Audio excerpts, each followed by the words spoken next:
brand new study out of Japan by Mayo and colleagues has recently come out, comparing overhead extensions to pushdowns, and its findings have important implications for maxing triceps hypertrophy. Let's dive into this great new paper.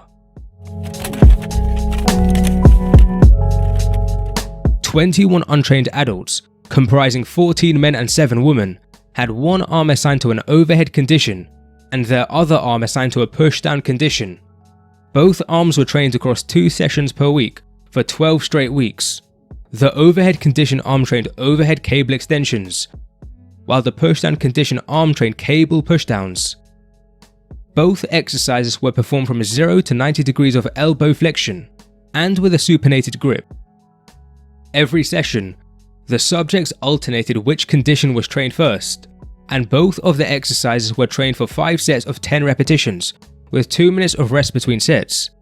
Training loads were gradually increased at the first, second, and third sessions, from 50 to 60 to 70% 1 rep max, with a 70% 1 rep max load used thereafter. When a subject could not complete 10 reps on a set, a researcher spotted and assisted them to ensure the attainment of 10 reps per set. Once a subject could complete 5 sets of 10 reps on one of their exercises, completely unassisted, training loads were increased by 5% next session. Before and after the study, the researchers measured the volume of the whole triceps, as well as the volume of the long triceps head. As the researchers had trouble differentiating between the lower part of the lateral and medial head, they opted to measure combined lateral and medial head volume. It was found that whole triceps volume increases were 1.4-fold greater for the overhead versus pushdown condition. Long head triceps volume increases were 1.5-fold greater for the overhead versus pushdown condition, and combined medial and lateral head volume increases were 1.4-fold greater for the overhead versus pushdown condition. Thus, overhead extensions grew the triceps notably more than pushdowns. This isn't the only paper comparing overhead extensions to pushdowns.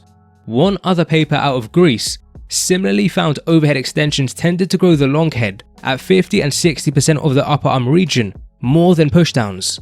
No other triceps regions were assessed, unfortunately. Now, this finding ended up not being classed as statistically significant and is likely related to the sample size of 9 individuals plus the study only lasted 6 weeks. Yet, it's important to understand statistical insignificance doesn't necessarily mean no difference.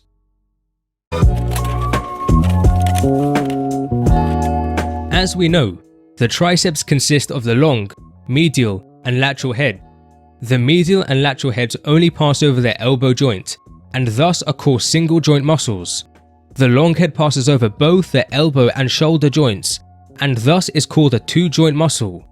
Due to this structural point, the long head is stretched when placed overhead, and this likely explains one of the findings of the Mayo study, that long head hypertrophy is significantly enhanced with overhead extensions versus pushdowns.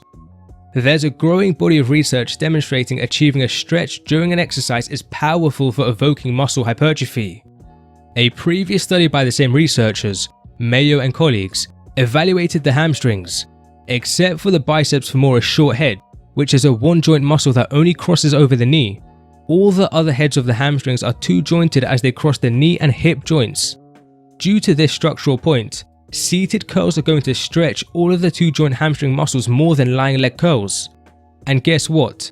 The researchers found hypertrophy of all the 2-joint hamstring muscles were much greater with seated versus lying leg curl training, while biceps femoris short head hypertrophy was similar between both exercises. Research examining isometric training finds that training at a stretched muscle length produces notably more hypertrophy than training at shortened muscle lengths. The range of motion literature tells us the same story. Partial range of motions that train the muscle in a shortened position produce less hypertrophy versus fuller ranges of motions that achieve a stretch of a muscle. Matter of fact, a 2021 study out of Brazil by Pedrosa and colleagues actually found that partial range of motion leg extensions, training the quads in a stretched position, produced overall more hypertrophy versus a full range of motion. Though, more research is needed to examine comparisons between stretched partial range of motion training and full range of motion training. Nevertheless, it's crystal clear the science demonstrates that stretch is powerful for muscle hypertrophy. Returning back to the Mayo Triceps findings, it unexpectedly also found overhead extensions evoked greater collective medial and lateral head growth versus pushdowns. We know the medial and lateral heads are single joint, and so are not stretched any more during overhead extensions than pushdowns. So what explains this finding? Two speculations were provided in the paper.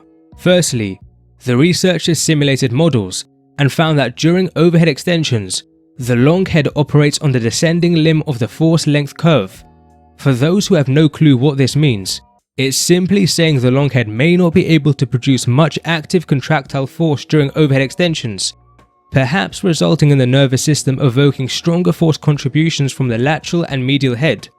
Thus, maybe this explains why the lateral and medial head also grew more with overhead extensions. The second speculation was that overhead extensions, due to the overhead arm positioning, would restrict blood flow to the muscle more than pushdowns. This would likely result in overhead extensions producing greater metabolic stress, the buildup of metabolites, something that's proposed to potentially drive hypertrophy. However, a limitation with this speculation is there are many cases where more metabolic stress isn't associated with more hypertrophy. Thus, the role of metabolic stress in hypertrophy is questionable and not super clear currently. Based on the data we've overviewed, it's likely some kind of overhead extension in your training is needed to max triceps hypertrophy.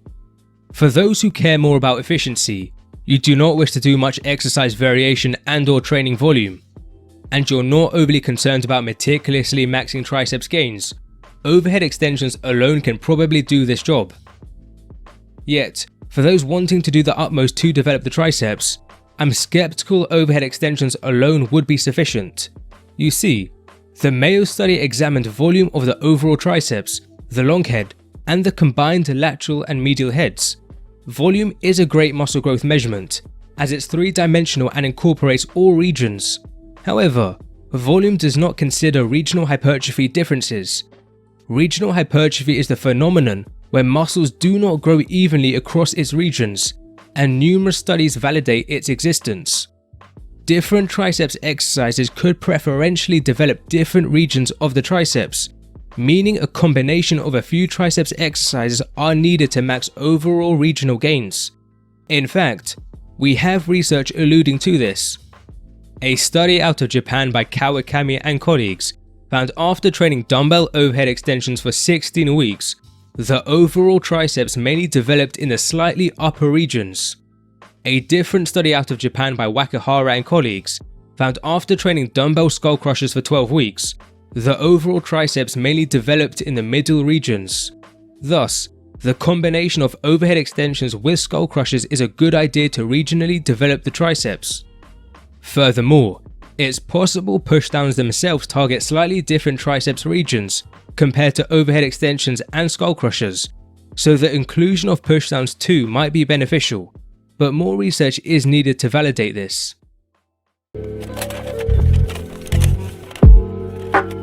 Stretch is powerful for muscle hypertrophy, and the greater stretch of the long head with overhead extensions versus pushdowns is a strong candidate to explain the greater long head hypertrophy attained with overhead extensions. Fascinatingly, the medial and lateral heads also collectively grew more with overhead extensions for mechanisms that are currently unknown. Ultimately, overhead extensions are likely a must for maxing triceps development. For those who purely care about efficiency, simply training only overhead extensions will certainly deliver great gains. For those more meticulous, you probably want to add at least some kind of skull crusher with overhead extensions, as evidence indicates these exercises may target slightly different regions.